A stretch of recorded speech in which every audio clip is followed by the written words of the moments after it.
Zero Malabar സഭയുടെ കുർബാന ഏകീകരണവുമായി ബന്ധപ്പെട്ട തീരുമാനം പുറത്തു വന്നപ്പോൾ അതിലേറെ സന്തോഷം തോന്നിയെന്ന് മാത്രമല്ല, അതിന് ദൈവത്തിന് നന്ദി പറയുകയും ചെയ്തു.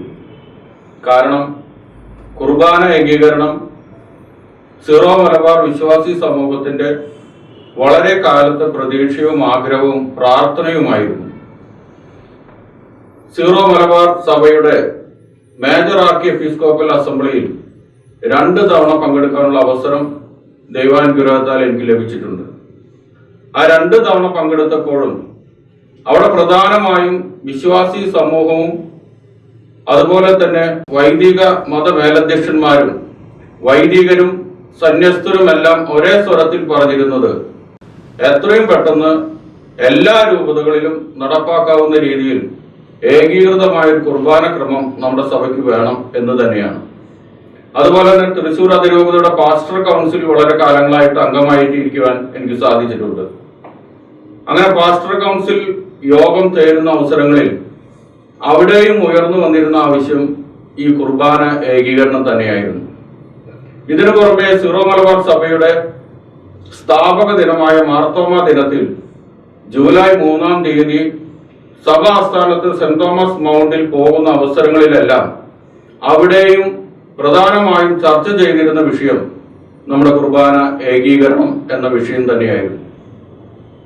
അങ്ങനെ ഏത് സഭാവേദികളിലേക്ക് കടന്നു ചെന്നാലും അവിടെയെല്ലാം കഴിഞ്ഞ കുറെ കാലങ്ങളായിട്ട് പ്രധാനമായും ഉയർന്നു വന്നിരുന്ന വിഷയം ഈ കുർബാന ഏകീകരണം എങ്ങനെ നടപ്പിലാക്കാൻ സാധിക്കും എന്നതിനെ സംബന്ധിച്ച് ചിന്തിക്കണം, തീരുമാനിക്കണം എന്ന് തന്നെയായിരുന്നു.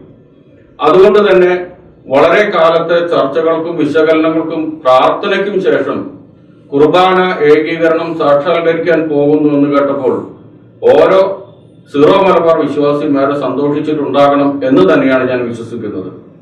പക്ഷെ അതിനുശേഷം കടന്നു വന്ന വിവാദങ്ങളൊക്കെ നമുക്ക് ഏറെ ഉത്കണ്ഠ ഉണ്ടാക്കിയിട്ടുണ്ടെങ്കിൽ പോലും നവംബർ 28-ാം തീയതി ഈ തീരുമാനം ദൈവാനുഗ്രഹത്താൽ ദൈവഹിതത്താൽ നടപ്പിലാക്കപ്പെടും എന്ന് തന്നെയാണ് ഞാനും ഓരോ വിശ്വാസിയും വിശ്വസിക്കുന്നത്. പ്രത്യേകിച്ച് നമ്മുടെ സീറോ മലബാർ സഭയുടെ പ്രവാസി സമൂഹം, നമുക്കറിയാം കേരളത്തിന് പുറത്തും ഇന്ത്യക്ക് പുറത്തും കഴിയുന്ന ആ വിശ്വാസി സമൂഹമാണ് ഏറ്റവും കൂടുതൽ ഇങ്ങനെ ഒരു കുർബാന ഏകീകരണത്തെ സംബന്ധിച്ച് ആഗ്രഹം പ്രകടിപ്പിച്ചിരുന്നത്. നമുക്കറിയാവുന്നതുപോലെ അവരെല്ലാം കേരളത്തിലെ ഓരോ രൂപതകളിൽ നിന്ന് കേരളത്തിന് വെളിയിലും ഇന്ത്യക്ക് വെളിയിലും ഓരോ പ്രദേശത്തും പോയി കുടുംബമായും അല്ലാതെയൊക്കെ ജീവിക്കുമ്പോൾ അവർക്ക് വിശുദ്ധ കുർബാന സംബന്ധിക്കുന്ന സമയത്ത് ഒരുപക്ഷെ കുർബാന ഏകീകരണത്തിന്റെ ആവശ്യകതയെ സംബന്ധിച്ച് വളരെയേറെ ചിന്തിക്കേണ്ട അവസരങ്ങൾ ഉണ്ടായിട്ടുണ്ട്. ഇങ്ങനെ മേജർ ആർക്കി എപ്പിസ്കോപ്പൽ അസംബ്ലിയിലേക്ക് അവരൊക്കെ കടന്നു വരുമ്പോൾ, അല്ലെങ്കിൽ സീറോ മലബാർ സഭയുടെ സഭാദിന സമ്മേളനത്തിലേക്ക് അവർ കടന്നു വരുമ്പോൾ അവരാണ് ഏറ്റവും കൂടുതൽ ആവശ്യപ്പെടാറുള്ളത് എത്രയും പെട്ടെന്ന് സീറോ മലബാർ സഭയിൽ കുർബാന ഏകീകരണം നടപ്പിലാക്കണമെന്നത്.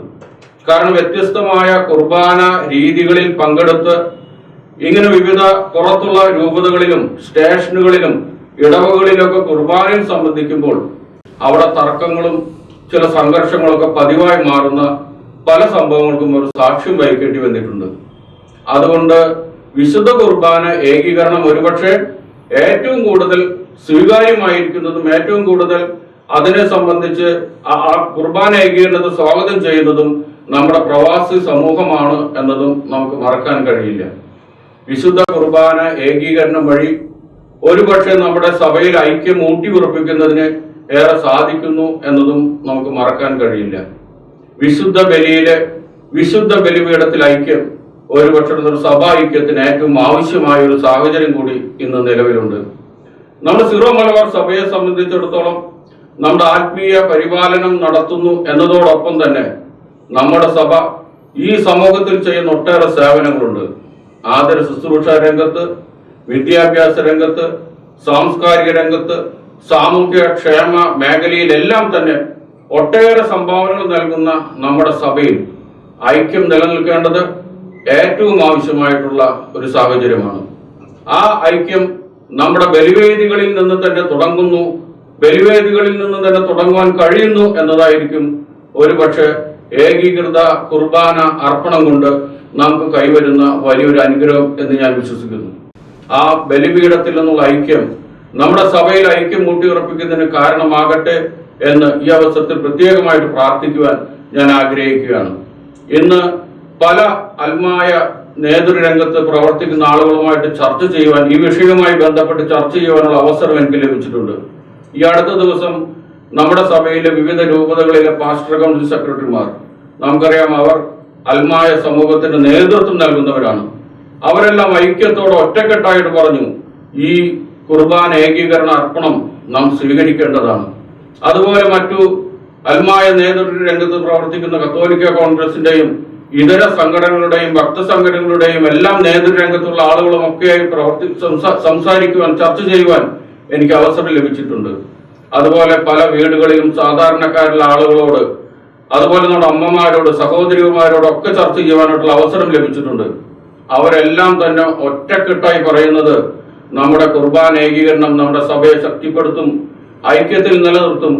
അതുകൊണ്ട് നാം ഈ 28-ാം തീയതി മുതൽ സഭാ സിനഡ്, സഭാപിതാക്കന്മാർ നമ്മോട് ആഹ്വാനം ചെയ്തതുപോലെ കുർബാന ഏകീകരണമായി സഹകരിക്കണം.